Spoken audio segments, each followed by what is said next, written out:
continuing our exploration of the Dinagat Island. So this is our day 2, and today we are joining the tour organized by Dinagat Islands Getaway. So we'll be visiting Libjo, and according to the brochure, we'll be visiting the Blue Lagoon, the Hagakaknak Formation, several coves at iba pang mga natatagong attractions ng Dinagat Islands. So tara na, pasyalan na natin ang Libho at ang kanyang mga natatagong attractions dito sa Dinagat. Let's go!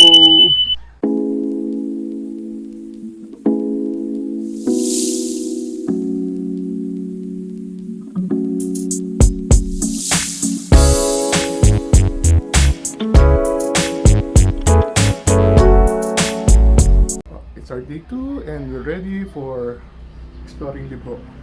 Yan ang Blue Lagoon, Delmar Island, Punta Suerte Reef at iba pang mga attraction.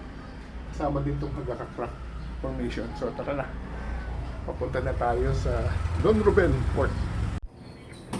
Itong ating sasakyan, meron tayong scooter papunta doon sa Don Ruben.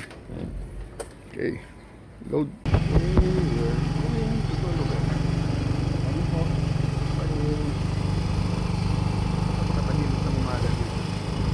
Kahapon kasi fiesta. Nurutol pa yung mga tao.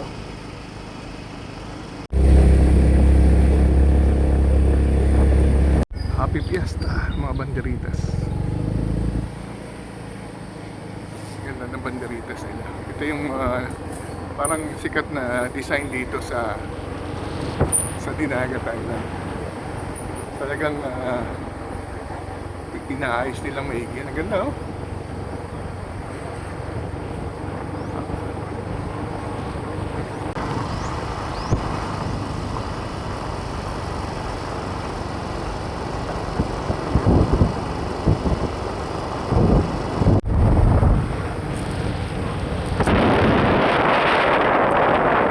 Sa dulo yung pinaka-dagat na yan.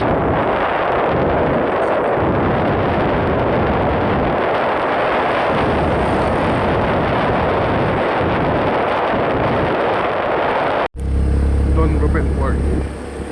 So solid na rin natin rent natin yung scooter dito rin sa kanila. After that, kain muna tayo breakfast. Dito natin rent. Sila din yung organizer natin, si Island Getaway. Okay, wala pa, sarado pa. This is Don Ruben Port. May parang regada ng mga bangka. That is a protected area, mangrove swamp area. Ito na yung mga boats.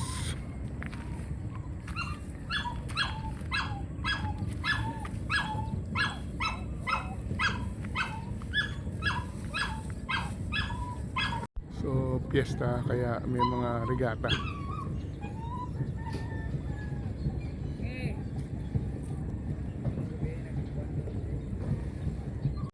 Kain muna tayo.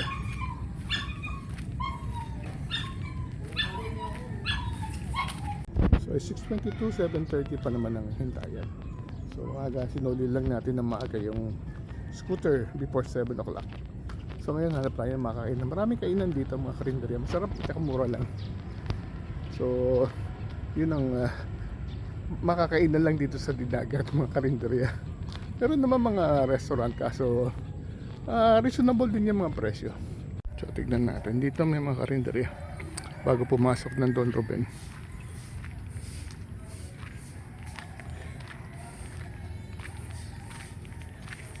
Yan, hotdog.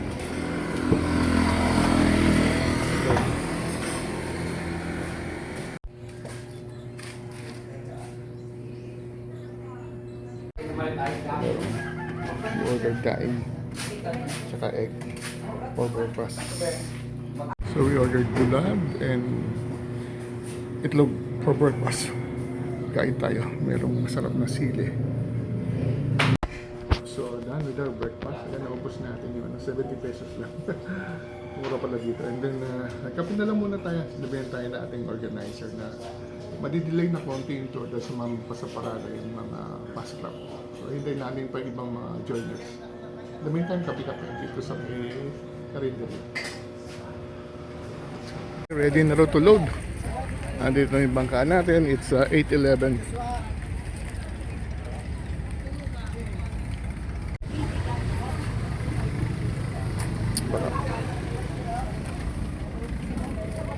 Okay, here's the boat.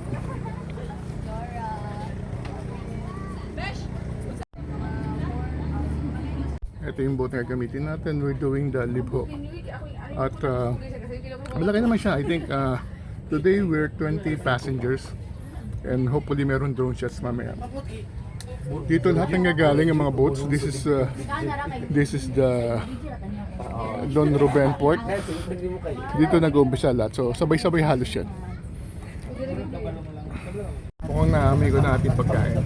Ito. Mamaya may kasama yung lunch. Ito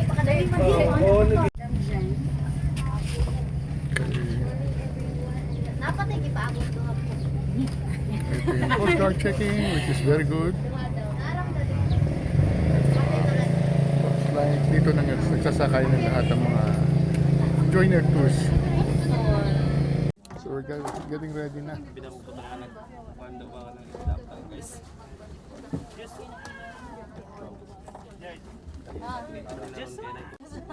So good naman na. Magandang quality ang life jacket nila. Kala ko yung nandun eh. At disqualified to.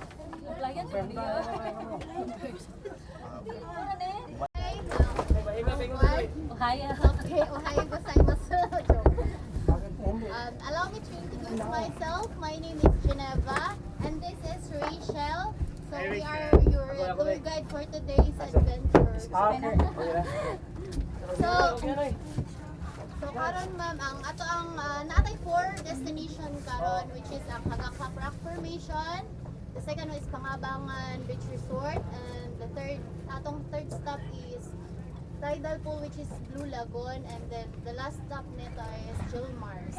Tapos ang ato ang first destination is ang Hagakak. So ang ato ang buhaton na dito is picture taking lang po, and then bawal ang maligo. Hindi siya advisable kay delikado siya. For ano lang, safety.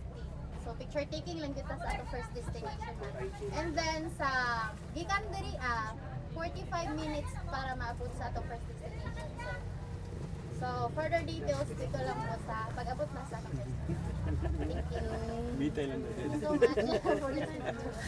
So 8:30 taking off from Don Julian Port, and then we're going to our first destination after 45 minutes. Hagakak Rock Formation, similar to the one in Biri Island, and maybe curved by waves and weather system. So we'll see later. Ito na yung bangka natin. Malaking bangka. Kasya 20 or baka 30, kasya pa dito. So taking off. We have a full day of exploring the hidden wonders of Dinagat Islands. So taking off from Don Ruben Port. Maraming port dito sa Dinagat Island. So after this sa San Jose, meron yata 3 port. But this port is para siguro sa mga tour like this one. Palis na tayo. Tutuwa ko yung ating boat helper, senior citizen na, nagtatrabaho pa. Admirable. Probably a former fisherman. Kaya kapsyagang siya. Paalis na tayo. Sa ating first destination.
formations. So looks like na this was shaped by centuries of waves. Dahil siguro during specific season malakas ang alon dito. Kaya yung mga horizontal linya na yan,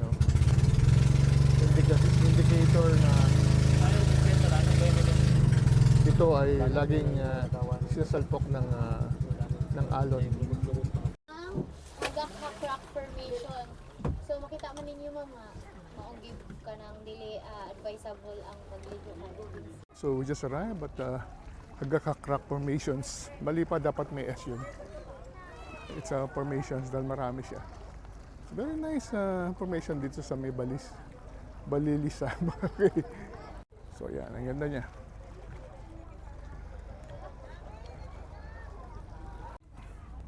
So kita niyo yung elements.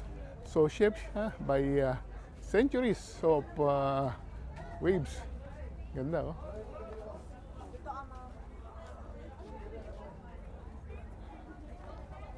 So ang ganda niya.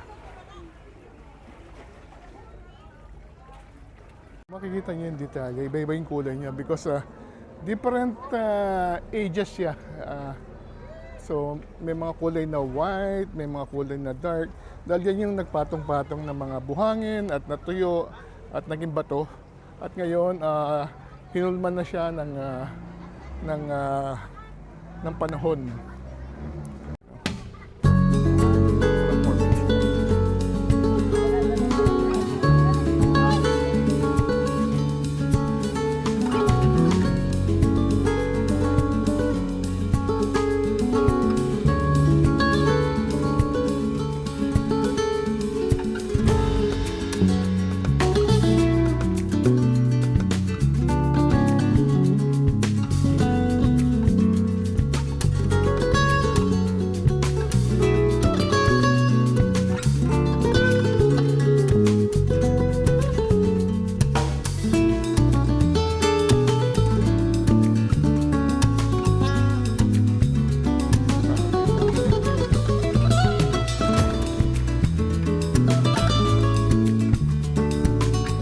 So basically, we are here at the Hagakak Rock Formations.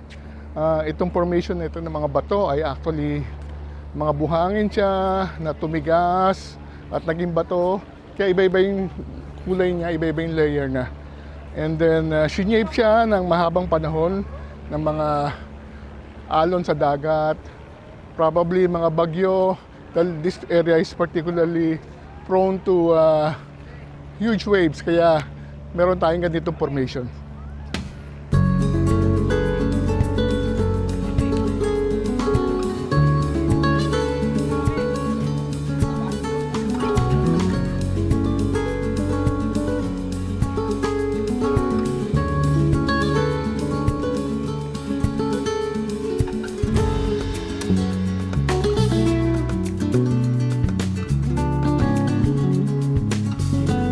Hindi ko na-imagine na may mga ganito kagagandang rock formations dito sa Dinagat Island. May 40 isla dito sa Dinagat Island. It's one of the most underrated destinations sa Pilipinas dahil hindi pa ito masyadong kilala.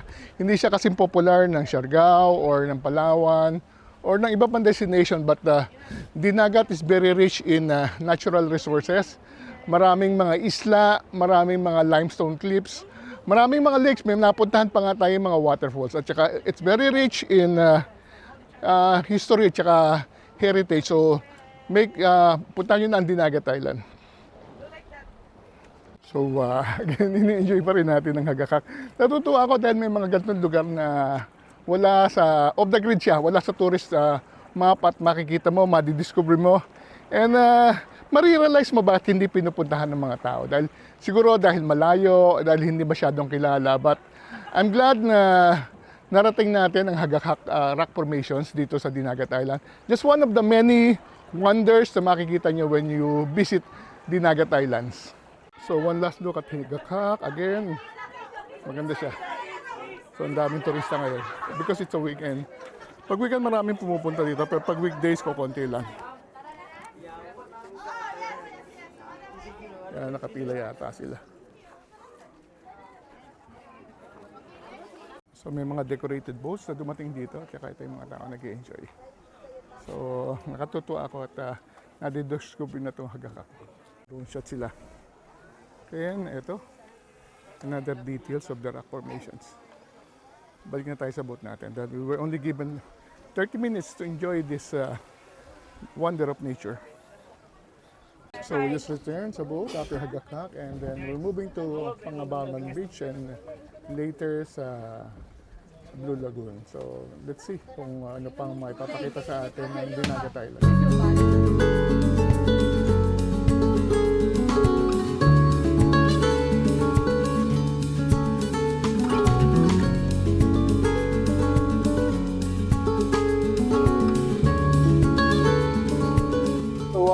Katatapos lang natin yung Hagakak. We're on to our next destination. It's about 45 minutes. It's a beach and then lalakarin natin yung Blue Lagoon. So it's probably the same island.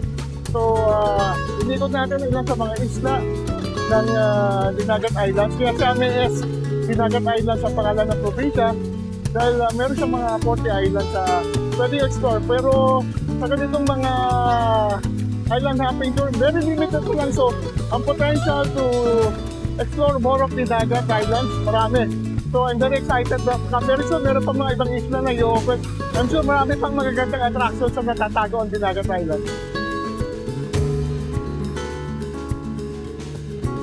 Mga limestone islands, mga cliffs, reminds me of El Nido, Coron. So ang ganda, meron pala din dito. Naga dito maganda, oh. Makikita niyo, dito lang natin yan sa Dinagat Island. So para siyang Palawan na hindi mahal. Very affordable ang Dinagat. So ang dami pa mga isla, oh. Yan, oh. Kapilang kaya yung 7,641 island.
100 islands. Imagine, this is Dinagat Islands. Meron palang ganito.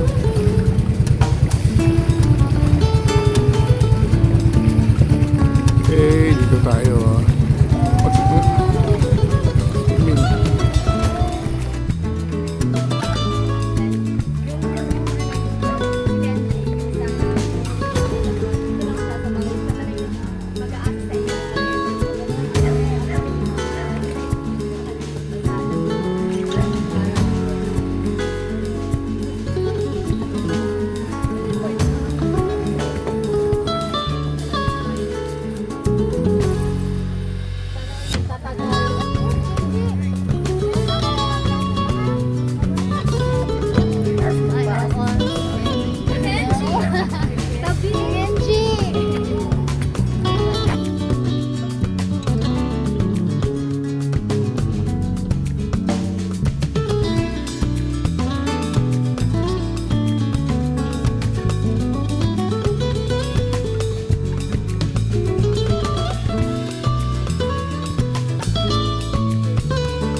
Sa Pangabangan Beach. Ang ganda niya. So hindi lang Pinoy yung sand, but white sand din siya. At napaka-colorful. I think malapit lang tayo sa pinaka municipality. I think this is Magsaysay. I'm not sure. But we're very happy na kahit malapit lang. Oh. Ang ganda ng ating pinuntahan. So siguro pwede tayo maglublob niya mamaya dahil napakalinaw ng tubig. Okay. Napaka-tropical ng vibe.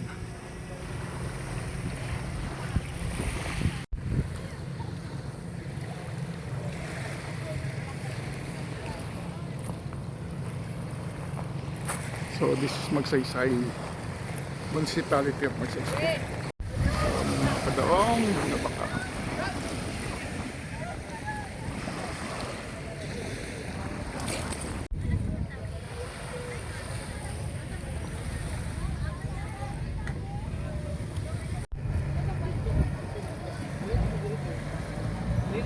So this is Bangahan, and then from here we can walk to the Blue Lagoon. Malapit lang daw, may trail lang dito. So these places are actually connected. Ito yung pinaka hidden gem ng Dinagat Island. So we're going to see finally. Unfortunately, fortunately meron tayong drone pilot at makikita natin yung kanyang view of the Blue Lagoon. Ganda, no? Dito lang pwede ka nang tumaambay. Pero ang pinaka-highlight would be yung Blue Lagoon. So punta tayo doon. Napaka-tropical ang dating. Ganda.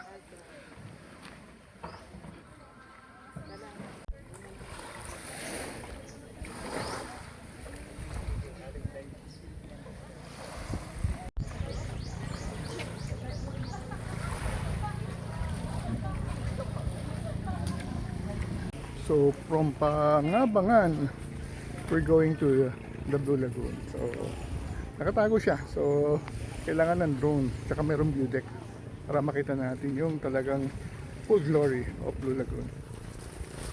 These are limestone cliffs. Makikita niyo yung kanyang structure.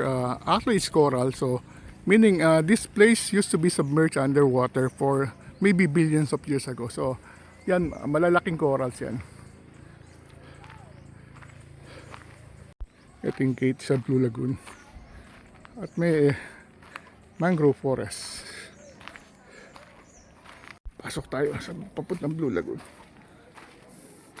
So makita yung structure.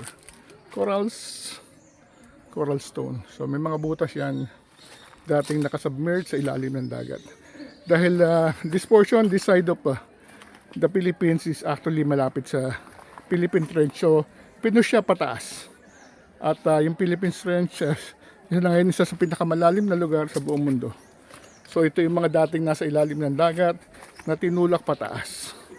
Kaya minsan makakakita kayo ng mga shell at saka mga fossilized fish at saka shellfish. Ito yung kabilang side. Hanapin natin sa cottage natin. 22 pa lang.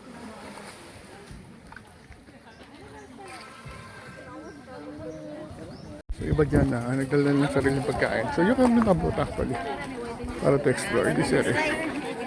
Hanapin natin kung saan ang ating cottage. So natin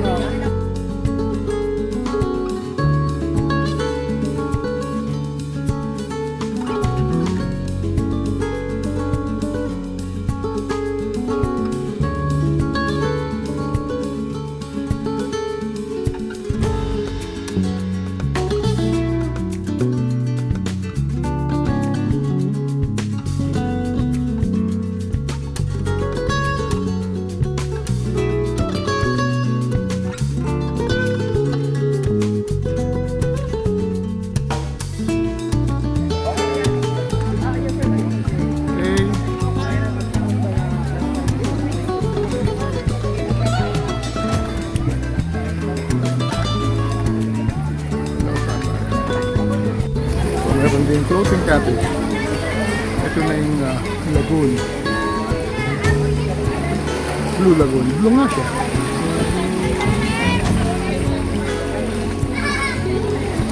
Ito na yung Blue Lagoon. Yung mga floating cottages. So, lusun tayo sa Blue Lagoon. Yan. Meron mga floating cottages. Ang ganda. So yan, enjoy natin. Atin na lang gano'ng kalalim ang tubig. Leso nga sa Blue Lagoon. So ito yung makikita natin dito sa Blue Lagoon. May mga limestone cliff. Ganda, parang ano, parang El Nido. Para tayo nasa El Nido.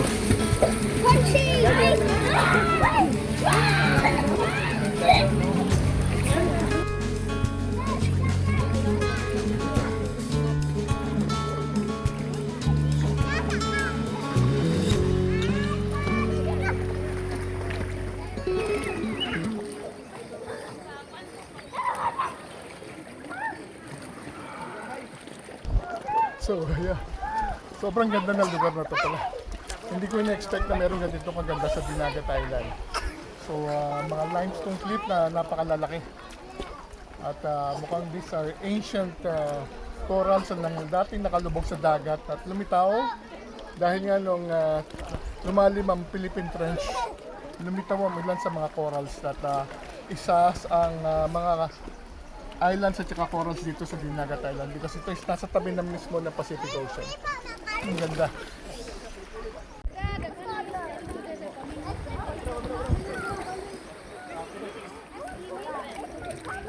Anyway, let's just enjoy this wonderful moment.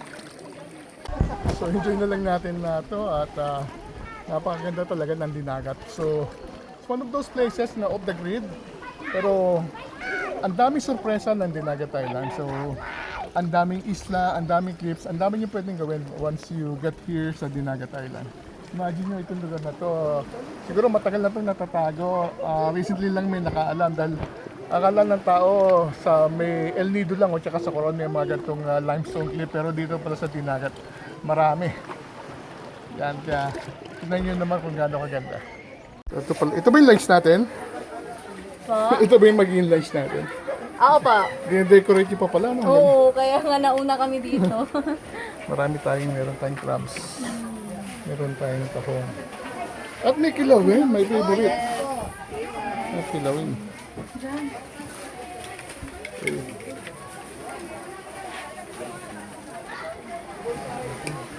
Ito na yung pagkain natin. Inayos na. Alalalala. Dinagat.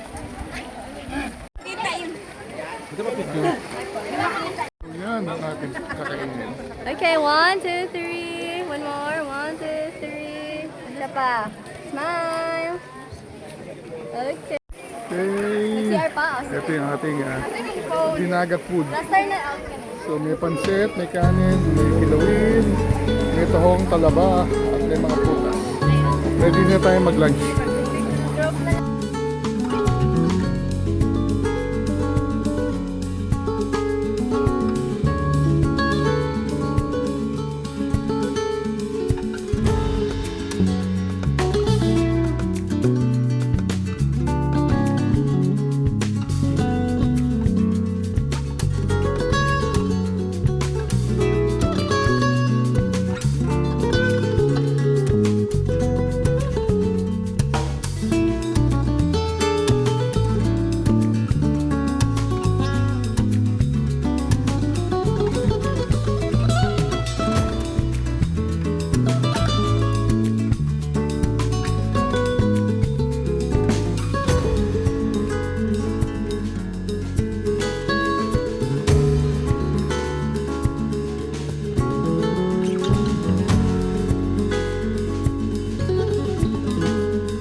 Kakain na tayo. Ito na. Kakain na. Kakain na. Oo. Okay. Kamote. Habang nagkakagulo siya, kumain tayo ng kamote. Hop.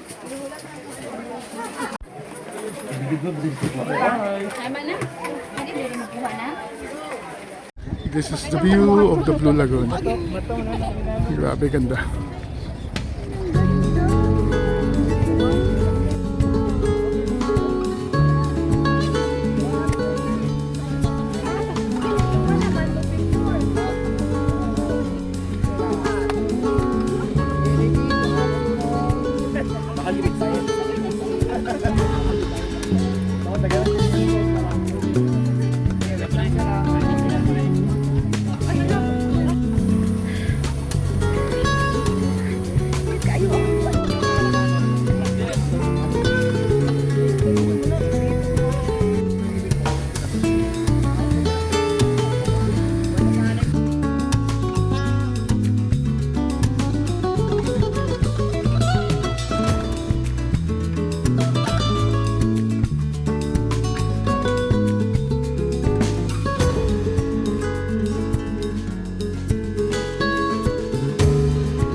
Talagang blue siya.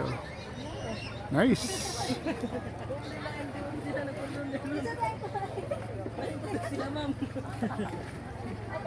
So, Chalmar Resort daw.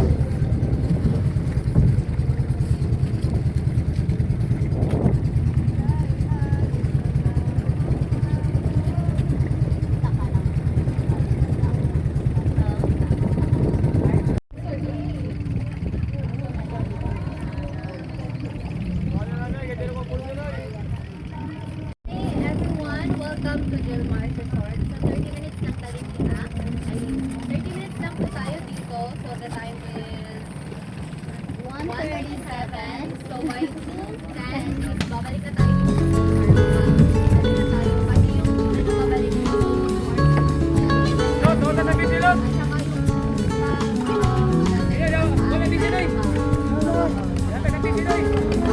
Makabalik, makabalik. And then makaawa. Ay, ano sila dito? May sila. May mga salunan sila dito.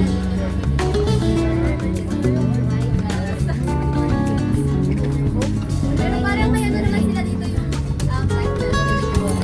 So, Chalmar Resort.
check. Time check for Osage. Kabalik na tayo dito sa pinaka San Jose San Jose. At siguro ngayon lang natin yung total ng video. Hello mga kasenyor, nandito na tayo sa port kung saan tayo nag-upisa kanina. So ang kinuha natin today is the Libjo tour. This is our second day of exploring Dinagat Islands, and then for today and then tomorrow we book a package tour ng 2 days and 1 night accommodation. So ang kasama today with us Hagakak, one of the beach, and then siyempre pinaka-highlight the Blue Lagoon and another resort. So we're very happy na ganito yung arrangement. Kung standalone to is 1,599, but the whole package is 3,498. So kasama na lahat. So dito tayo nag-umpisa, nag-register tayo, nagbayad na yung balanse natin, and then sumakay na tayo sa bangka. Yung bangka nasa likod natin ng pinakabangka. Ang bangka is malaki, mga 20 to 30 passengers. 21 tayo kanina. So maganda naman naging biyahe natin. Fortunately, magandang araw ngayon, tsaka payapa ang dagat. So ang una natin pinuntahan ay ang Hagakak. Rock formations. This is similar sa Biri Rock Formation. Tsaka maganda yung pagkakahugis ng rock formation. Alam mo na ito is matagal na hinugis ng panahon. So medyo malawak siya at nag-enjoy lahat ng mga tao magpa-picture. Pagkatapos pumunta man na tayo doon sa beach after 45 minutes kung saan naglanding tayo. Ito yung beach na nakalink doon sa Blue Lagoon. So hindi tayo nag-stay sa beach, dumiretso na tayo sa Blue Lagoon at enjoy natin ng paliligo sa Blue Lagoon itself. Malamig talaga ang tubig. And then dito rin tayo nag-lunch. Meron tayong buffet lunch na nakalagay yung dinagat doon sa kinain natin. Masarap yung pagkain, ang dami ko nakain. Hipon, tahong, hindi ko na, tsaka yung kinilaw, yun ang kinain natin. Pagkatapos noon, umakyat tayo doon sa Pinatoktok, nag-picture taking tayo. At in-enjoy natin yung view. Napakaganda pala talaga ng view ng Blue Lagoon. Parang, ang impression ko, para tayong nasa Palawan, nasa El Nido, or nasa Coron. Imagine nyo, this is the budget-friendly version ng El Nido. Pagkatapos noon, pumunta naman tayo sa isang resort.